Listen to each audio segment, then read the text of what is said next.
దేవుడిచ్చినటువంటి సమయాన్ని మరి సద్వినియోగపరుచుకొని దేవుని మాటలే మనం మాట్లాడుకోవాలి కనుక దేవుని యొక్క వాక్యం నుంచి కొన్ని విషయాలు మనం తెలుసుకుందామండి.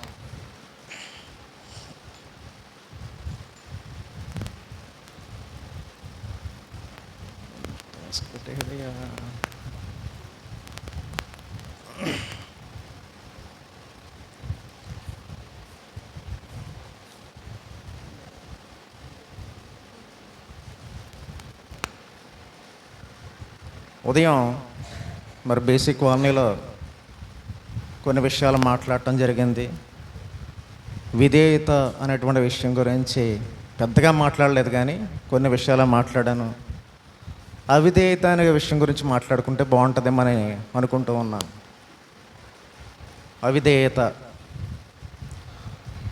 అవిధేయత అంటే ఏదైతే ఆజ్ఞాపించబడిందో దానిని చెయ్యకపోవడమే అవిధేయత. ఏదైతే మనకు చెప్పారో దానిని చేయకపోవడం కూడా అవిధేయతే. క్రైస్తవులమైనటువంటి మనందరికీ ఒక నిరీక్షణ కలిగి మనం నడుచుకుంటూ ఉంటాం. దేవుని యొక్క అడుగుజాడల్లో నడుచుకోవడమే విధేయత.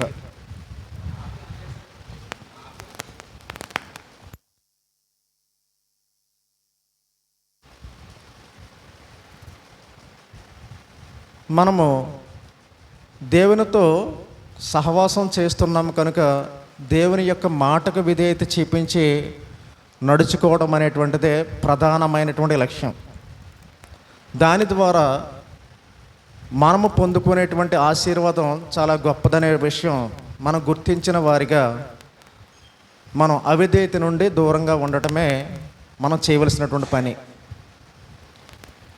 మొట్టమొదటిగా దేవాది దేవుడు సృష్టి అంతటిని నిర్మించిన తర్వాత మనిషిని ఆదామును చేసి తనకు సాటి అయిన సహాయాన్ని ఇచ్చి తనకు కావలసినవన్నీ కూడా ఏర్పాటు చేసి ఏదోని వనాన్ని ఇచ్చి దేవుడు మరి సంతోషంగా ఆ తోటలో జీవించండి అని దేవుడు వారికి అవకాశం ఇచ్చాడు. అవకాశం ఇచ్చి ఒక మాట తెలియజేశాడు. మీరు ఈ తోటలో ఉన్న ప్రతి పండును తినొచ్చు, కానీ ఒక్కడ మాత్రం తినకూడదు అనేది మొట్టమొదటిగా దేవాదేవుడు వారిద్దరికీ తెలియచేయడం జరిగింది. దేవుడు ఏదైతే వద్దని చెప్పన్నాడో దానిని వారు చేసి దేవునికి దూరం అయిపోయారు. అప్పటి వరకు దేవునితో సంబంధం కలిగి దేవుడు సందపూట వారితో వచ్చి ఒక మనిషితో మాట్లాడేటట్టుగా ఉండేటువంటి సంబంధాన్ని కోల్పోయారు. చాలా భయంకరమైనటువంటి పరిస్థితికి వారు వెళ్ళిపోవడం మనం చూస్తూ ఉంటాం. ఇది ఆదికాండం 1:28 మనకి చక్కగా ఆ విషయాన్ని గురించి చెప్తున్నాడు. చదువుతూ మనం ఒక్కో విషయాన్ని మాట్లాడుకుందామండి. ఆదికాండము 1:2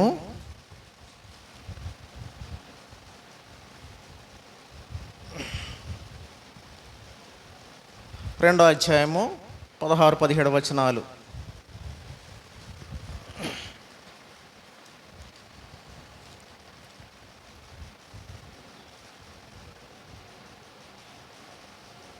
మరియు దేవుడైన యెహోవా ఈ తోటలో ఉన్న ప్రతి వృక్ష ఫలమును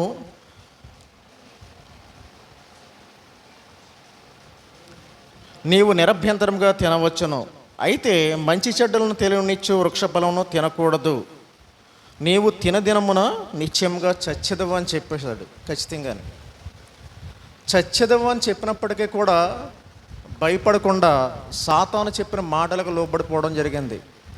సాతాను ఏ విధంగా వారిద్దరిని మరి మైమరిపించిందో తన మాటల ద్వారా మనకు తెలుసు.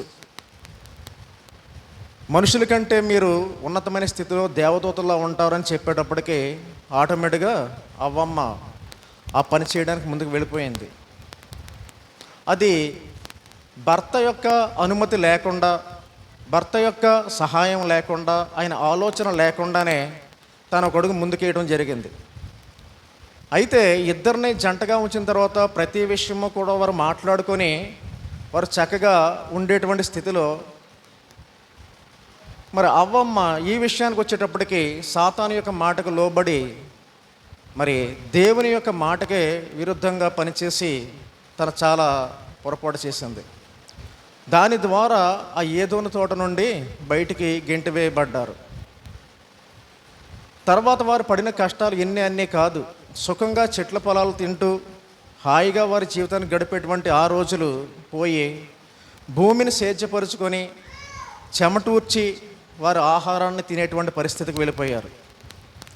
అయితే మొట్టమొదటికుండా వారు అలా చేస్తే రెండోసారి మరి జలప్రళయం వచ్చింది. జలప్రళయం వచ్చిన తర్వాత మరలా బాబేలు గోపురాన్ని మానవుడు మళ్ళీ ప్రారంభించాడు 11వ అధ్యాయానికి వచ్చేటప్పటికి. అంటే దేవుడు చెప్పిన మాటలని కంటిన్యూగా మానవుడు వినడం మానేశాడు. దేవునికి అవిధేయత చూపిస్తూ దేవుని యొక్క ఆలోచన కాదు, నా ఆలోచనే నెరవేర్చుకోవాలని చెప్పి వారు ఏం చేశారు అంటే వారికి దేవుడు ఆజ్ఞాపించినటువంటి మాటను విడిచిపెట్టి బాబేలు గోపురాన్ని కట్టారు. దేవుడు ఏం చెప్పన్నాడు, మీరు ఈ భూమిని నిండించండి అని చెప్పి దేవుడు చెప్తే వారు భూమిని నిండించడం మానేసి మరి ఒక గోపురాన్ని కట్టుకొని మనం ఈ గోపురం ఎక్కి ఉంటే ఇక్కడే ఉంటే అందరము కలిసి మనకు ఎటువంటి ప్రమాదము జరగదని వారు నిర్ణయం తీసుకొని మరలా 11వ అధ్యాయానికి వచ్చేటప్పుడు బాబేలు గోపురాన్ని కట్టుకొని దేవుని యొక్క మాటకు వ్యతిరేకించారు. ఇలా దేవునితో ఉండేటువంటి సంబంధాన్ని తెంచుకొని దేవునికి విరోధంగా ఉంటూ దేవుని యొక్క ఆజ్ఞలు పాటించకుండా మానవుడు పతనాస్థితికి దిగజారిపోతూ ఉన్నాడు. అంటే మొదటి నుంచి కూడా దేవుని యొక్క ఆలోచన ఏంటో మనిషి గుర్తించలేకపోతూ ఉన్నాడు. ఎందుచేతనంటే సాతాను యొక్క ఆలోచనను నెరవేర్చడానికే మనిషి సిద్ధపడుతూ ఉన్నాడు, కానీ దేవుని యొక్క ఆలోచనను నెరవేర్చడానికి మనిషి ముందుకు రావట్లేదు. అదే ఆదికాండము 6వ అధ్యాయము 5వ వచనంలో దాని గురించి చెప్పాడు. ఆదికాండము 6వ అధ్యాయము 5వ వచనంలో ఒక మాట కూడా చెప్పన్నాడు. ఇక్కడ ఏమన్నాడంటే నరులు చెడుతనం గురించి చెప్పన్నాడు.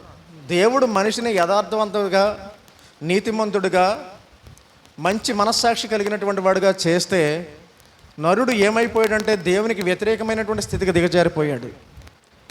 ప్రతి విషయంలోని కూడా తనను తాను చూసుకోవడం మొదలుపెట్టాడు తప్ప తనను పుట్టించినటువంటి దేవునికి కానీ తనను పోషిస్తున్నటువంటి దేవునికి కానీ లోబడాలి, ఆయన మాటకు విలువ ఇవ్వాలనేటువంటి విషయాన్ని మరి మనిషి మర్చిపోయి తన యొక్క జీవితాన్ని కొనసాగించడానికే ప్రయత్నం చేస్తున్నాడు. దాని కారణం చేతే దేవుడు ఈ విధంగా మాట్లాడుతున్నాడు.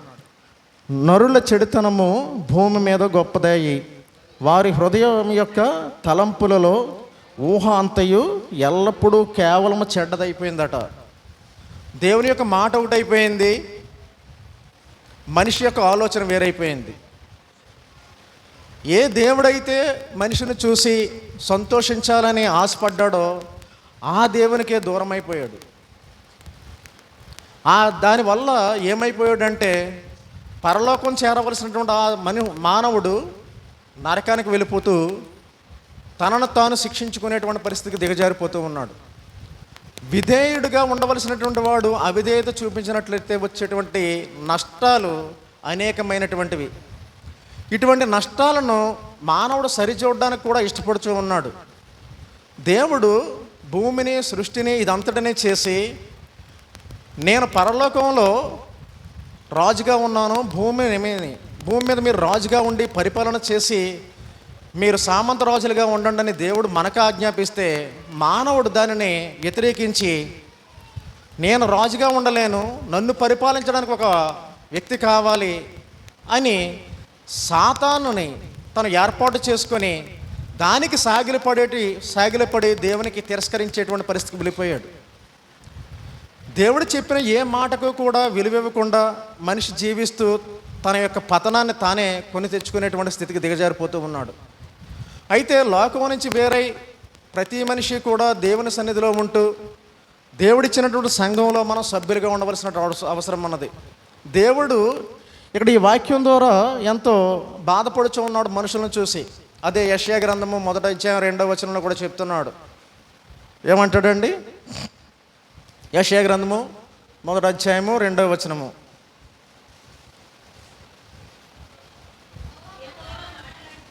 ఆకాశమా ఆలకించుము, భూమి చెవియొగ్గుము, నేను పిల్లలను పెంచి ఎలా చేశాడట అంటే, పిల్లల్ని కనేసి ఏదోలా బ్రతకండి, మీరు ఎలా తింటారో ఎలా బ్రతుకుతారో ఏమవుతారో నాకేం తెలీదు అని సామాన్యమైన వ్యక్తి విడిచిపెట్టినట్టే విడిచిపెట్టలేదట. గొప్పవారిగా చేశాడట దేవుడు పిల్లల్ని. చేస్తే ఈ గొప్పతనం ఏమైపోయింది అసలు? వాళ్ళు నా మీద తిరగబడిపోయారు. వాళ్ళని జ్ఞానవంతులుగా చేస్తానంటున్నాడు. ఎటువంటి జ్ఞానవంతంగా చేశాడంటే, యోబు గ్రంథము 35వ అధ్యాయం 11వ వచనం చెప్తాడు, ఈ భూమి మీద ఉన్నటువంటి సృష్టిలో ఉన్నటువంటి పక్షులు, జలరాశులు, జీవరాశులు అన్నిటికంటే కూడా మానవునికి జ్ఞానం ఇచ్చాడట. మంచి జ్ఞానం ఇచ్చాడు. ఆ జ్ఞానాన్ని దేనికి వినియోగించుకుంటున్నాడంటే, ఈ భూమి మీద ఎలా బ్రతకాలి, ఎలా మోసం చేయాలి, ఎలా నన్ను నేను ఉన్నతమైనటువంటి స్థితికి తీసుకుని వెళ్ళాలి అనేటువంటి ఆలోచనకే ఉపయోగిస్తున్నాడు. కానీ నన్ను పుట్టించినటువంటి దేవుడెవరు, ఆయనతో నేను ఎటువంటి సహవాసం చేయాలి, ఎటువంటి ఆలోచన కలిగి ఉండాలి, ఆయనతో ఉంటే నాకు వచ్చేటువంటి ప్రయోజనం ఏంటని తెలుసుకోవడానికి ఉపయోగించలేదు. చదువుదాం అక్కడ. భూజంతువుల కంటే మనకు ఎక్కువ బుద్ధి నేర్పుచు, ఆకాశ పక్షుల కంటే మనకు ఎక్కువ జ్ఞానం కలుగజేయచ్చు, నన్ను సృజించిన దేవుడు ఎక్కడ ఉన్నాడని చూసారా అనుకునేటువంటి వారు ఎవరో లేరట. ఆయన ఇంత జ్ఞానం ఇచ్చి మనిషికి కావాల్సినవన్నీ కూడా సమకూర్చి దేవుడు మనకి ఇన్ని సౌకర్యాలు ఏర్పాటు చేస్తే ఆ దేవుణ్ణి మర్చిపోయి ఆ ఇచ్చిన జ్ఞానాన్ని మనం ఎలా వాడుకుంటున్నామంటే సొంత ప్రయోజనాల కోసం, తాత్కాలికమైనటువంటి ఈ జీవితాన్ని కాపాడుకోవడం కోసం వినియోగించుకుంటూ మనం వెళ్ళిపోతూ ఉన్నాం.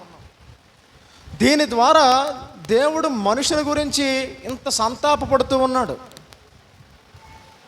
ఏంటి? సృష్టి అంతట్లోకి ఆయన చేసినవన్నీ కూడా ఆయన మాటకు లోబడుతూ ఉన్నాయి. ఇందాక మనకి మూలవాక్యంగా చదవబడ్డది హెబ్రీయులు రాసిన పత్రిక 1వ అధ్యాయం 5-6 వచనాలు కింద చదివితే, సేవ చేయడానికి, ఎవరికి సేవ చేయటకట? దేవుని పిల్లలకు సేవ చేయడానికి ఈ సృష్టిని నిర్మించాడట దేవుడు. దేవుని పిల్లలకు సేవ చేయడానికి. అయితే దేవుని పిల్లలుగా ఉండవలసినటువంటి మనము సాతాను యొక్క ఒడిలోకి వెళ్ళిపోయి దేవుడిచ్చినటువంటి ఆజ్ఞలను విడిచిపెట్టి మనము దానిని తృణీకరించేటువంటి పరిస్థితికి దిగజారిపోతూ ఉన్నాం. దేవుడు మనిషికి ఎటువంటి స్థానాన్ని ఇచ్చాడంటే, ప్రకృతే మనిషికి సేవ చేసేటువంటి స్థితి దేవుడిస్తే ఆ ప్రకృతి ఒడిలోకి వెళ్ళిపోయి ప్రకృతినే పూజించేటువంటి స్థితికి మనం వెళ్ళిపోతూ ఉన్నాం. ఆ కారణం చేత దేవునికి విరోధమైపోయి దేవునికి ఇష్టం లేనటువంటి స్థితికి మనం వెళ్ళిపోయి ఆయన యొక్క ఉగ్రతకు మనకు లోనై ఆయన నుండి వచ్చేటువంటి ప్రతి ఆశీర్వాదము కూడా మనం పొందలేనటువంటి స్థితికి మనం వెళ్ళిపోతూ ఉన్నాం. దీని ద్వారా మనం ఏం కొని తెచ్చుకున్నామంటే దేవునితో విరోధాన్ని కొని తెచ్చుకుంటున్నాం. కనుక మనకి దేవుని యొక్క గ్రంథంలో వ్రాయబడినటువంటి ప్రతి విషయానికి లోబడి మనం నడుచుకోవడం అనేటువంటిది చాలా మంచి విషయం అండి. రాయబడని అనేక విషయాలను దీంట్లో కల్పించుకొని దేవుని పని చేస్తున్నామని చెప్పుకునేటువంటి వారు అనేక మంది అయిపోయారు ఈ రోజున. క్రీస్తు సంఘానికి వ్యతిరేకంగా మాట్లాడేటువంటి వారు, క్రీస్తు బోధలకు వ్యతిరేకంగా మాట్లాడేటువంటి వారు, దేవుని యొక్క ఆలోచనను పక్కన పెట్టి తన సొంత అభిప్రాయాలను సంఘంలో ప్రవేశపెట్టేటువంటి వారు అనేక మంది అయిపోయారు. ఉదాహరణకు లెంట్ డేస్ ఉన్నాయి, 40 రోజుల ఉపవాసాలు. అవి బైబిల్ గ్రంథంలో మనల్ని ఎక్కడైనా ఆచరించమని చెప్పినట్టుగా ఉందా? లేదు. చాలామంది ఏమంటున్నారు, ఇప్పుడు దాన్ని చెయ్యొచ్చు అని చెప్పంటున్నారు. ఉందా అది? అసలు లేదు. క్రిస్మస్ గురించి డిసెంబర్ నెల వచ్చిందంటే చాలా ఎక్కువగా మాట్లాడుకునేటువంటి పరిస్థితి.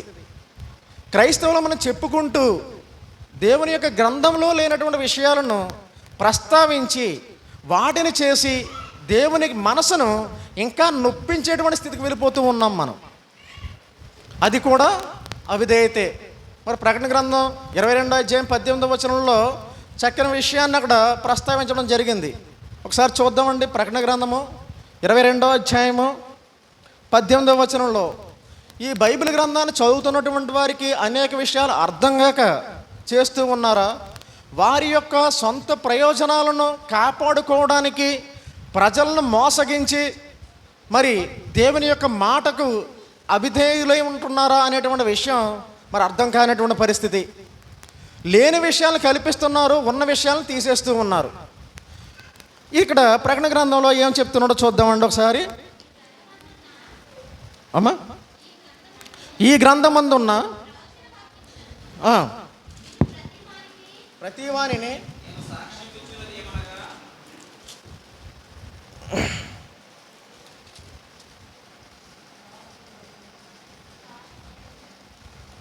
ఓకే. ఈ గ్రంథమున్న ప్రవచన వాక్యమును విని ప్రతి వానికి నేను సాక్ష్యం ఇచ్చినదేమనగా, ఎవడైనను వీటిలో మరి ఏదైనాను కలిపిన ఎడల ఈ గ్రంథములో వ్రాయబడిన తెగుళ్ళు దేవుడు వారికి కలుగ చేయను. ఇక్కడ ఏమంటున్నాడండి? లేని విషయాన్ని కలిపి చెప్తే తెగుళ్ళు వస్తాయని చెప్పి అంటున్నాడు. కనీసం చెప్పేటువంటి వారికి ఈ భయమైనా ఉందా? ఇవాళ క్రిస్మస్ ఉంది, బైబిల్ గ్రంథంలో చెప్పబడలేదు. యూదుల కాలంలో ఎవరి యొక్క పుట్టినరోజులు లిఖింపబడలేదు. అలాగే యేసుక్రీస్తు వారి యొక్క మరి పుట్టినరోజు కూడా లిఖింపబడలేదు. దాని గురించి మనకి ప్రస్తావన లేదు అంటే దాని యొక్క అవసరత మనకు లేదని, ఈవేళ దానిని ప్రధానమైనటువంటి క్రైస్తవ పండగగా చేసుకొని మరి ప్రజలందరూ క్రైస్తవులమని చెప్పుకునేటువంటి వారందరూ కూడా దాన్ని ఆచరణలో పెడుతూ ఉన్నారు. అది బైబిల్ అంగీకరిస్తుందా? దేవుడు అంగీకరిస్తున్నాడా? మనం చేసేటువంటి పని వల్ల మనకి మేలు కలగడానికి చేస్తూ ఉన్నామా, కీడు తెచ్చుకోవడానికి చేస్తూ ఉన్నామని ఎవరైనా ఆలోచన చేస్తున్నారంటే ఎవరు ఆలోచించట్లేదు. అందరూ క్రైస్తవులమనే చెప్పుకుంటూ ఉన్నాం. అయితే వాక్యానుసారమైనటువంటి జీవితాన్ని ఎంతమంది అనుసరిస్తూ ఉన్నారు అనేటువంటి విషయానికి వచ్చేటప్పటికి కొద్ది మంది మాత్రమే.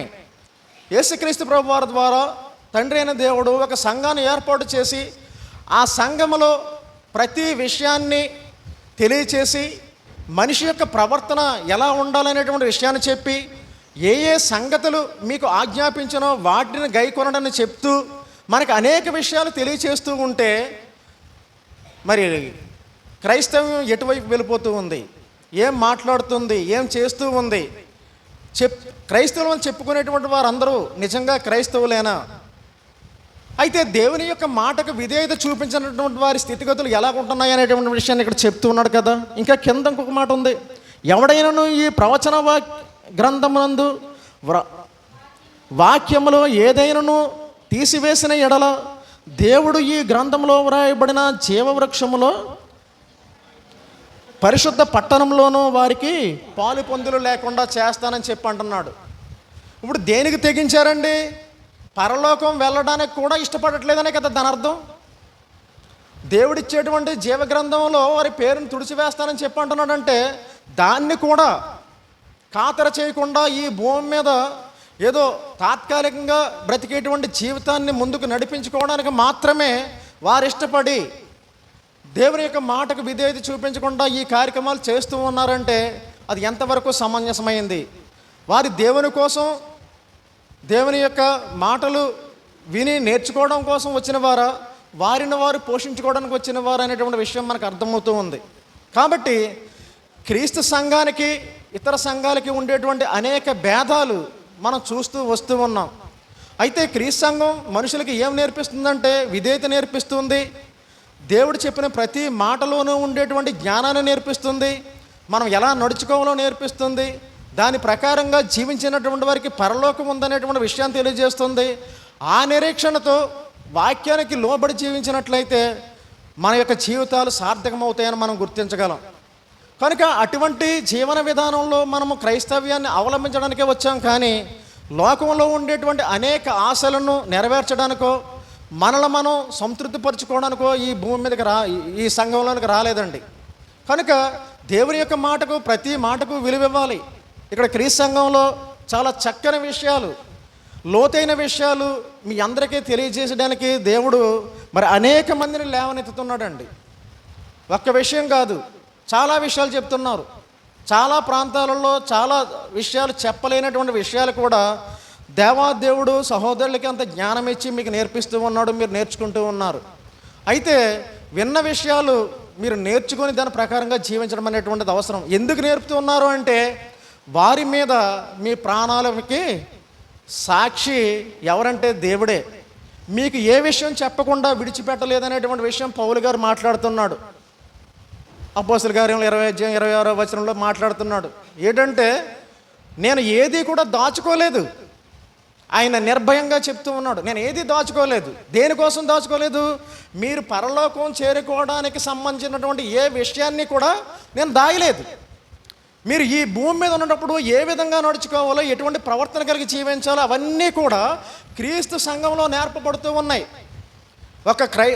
ఒక మనిషి క్రైస్తవుడిగా మారాడు, జీవిస్తున్నాడు అంటే అది క్రీస్తు సంఘ సభ్యుడిగా ఉండి, క్రీస్తు సంఘంలో ఉండి, వాటి ప్రకారంగా అపోస్తలుల బోధ యందును, సహవాసం అందును, రొట్టె విరుచుట యందును ఎడతెగక ఉండాలని చెప్పిన ప్రకారంగా మనం వాటిని చేస్తూ ఉన్నామే. కానీ మన హృదయాలోచనలు ఇంకా తెరవబడకపోతే గనక పరలోకం మనం కూడా చేరమేమో అనేటువంటి భయం మనందరికీ కూడా అవసరం. ఇంకా మనలో ఎటువంటి తప్పిదాలు ఉన్నాయో, ఎటువంటి జీవన విధానాన్ని మనము అలవరుచుకోవాలో, ఎటువంటి జీవితాన్ని మనము కలిగి ఉంటే పరలోకం వెళతామనేటువంటి విషయాన్ని మరి పేతురు రాసిన 2వ పత్రిక 1వ అధ్యాయంలో కూడా ఒక మాటను చూడగలం మనం.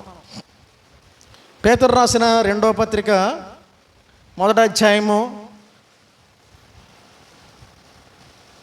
3వ వచనం నుంచి ఇక్కడ 8వ వచనం వరకు చదివితే మనకు కొన్ని విషయాలు ఇక్కడ మనకు అర్థమవుతాయి.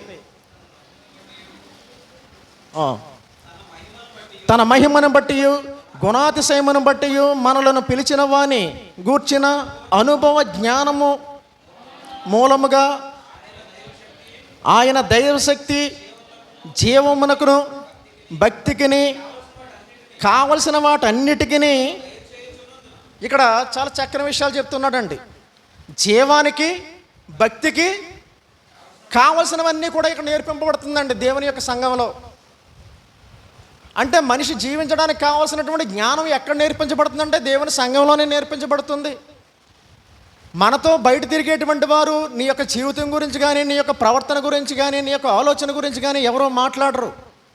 ఇది ఎక్కడ నేర్పించబడుతుందంటే, సాటి మనిషి దేవుల్లో ఉండాలి, నేను ఎటువంటి స్థితిలో అయితే దేవుల్లో ఎదుగుతున్నానో అటువంటి ఆలోచన కలిగినటువంటి వ్యక్తి మాత్రమే మాట్లాడుతూ ఉంటాడు.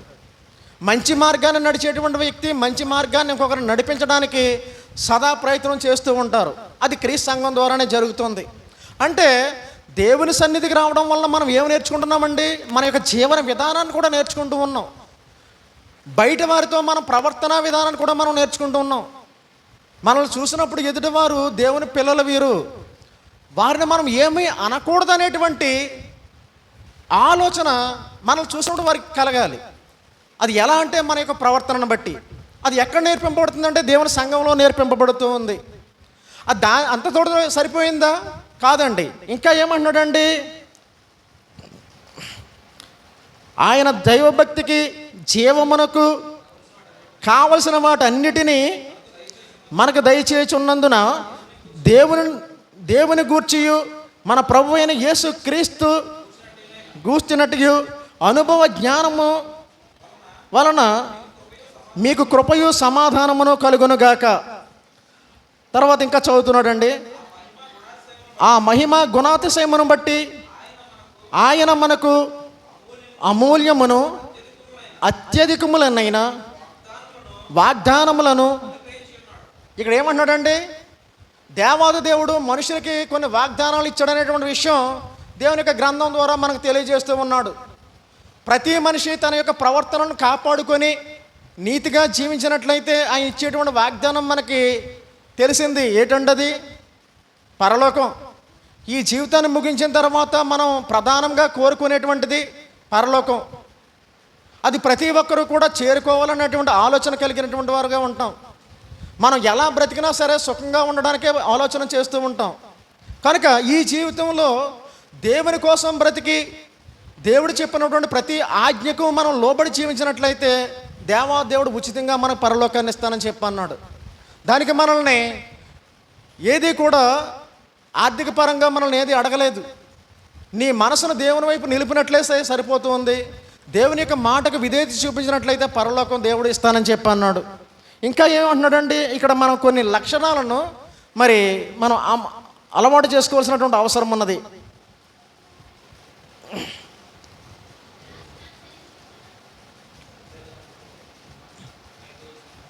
ఐదవ వచనం, ఈ హేతువు చేత